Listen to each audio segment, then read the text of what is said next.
তোমার পেটে যে সন্তানরা হয়েছে যদি ছেলে সন্তান হয় তাহলে রেখে দিবা, আর যদি কন্যা সন্তান হয় তাহলে তুমি পৃথিবী থেকে চিরবিদায় করে দিবা। যদি আমাদের কন্যা সন্তান হয় তাহলে পৃথিবী থেকে চিরবিদায় করে দিবে। ও মুসলমান, আইয়ামে জাহেলিয়াতের যুগটা কোনো সাধারণ যুগ ছিল না।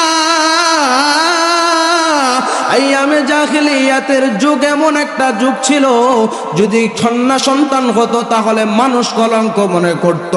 যদি কোনো ঘরে কন্যা সন্তান থাকতো তাহলে পাড়া প্রতিবেশী ওই বাবাকে ডাক দেয়া বলতো, তোর মতো অপরাধী, তোর মতো পাপী, তোর মতো কপাল পোড়া বোধ হয় এই দুনিয়ায় আর কেউ নাই। কেন কেন কেন তোর ঘরে কন্যা সন্তান আছে। এ নবীর উম্মতের দল, ও পর্দার অন্তরালের মা ও বোনেরা, আপনাদেরকে আমার নবী কত দামি বানায় দিলেন।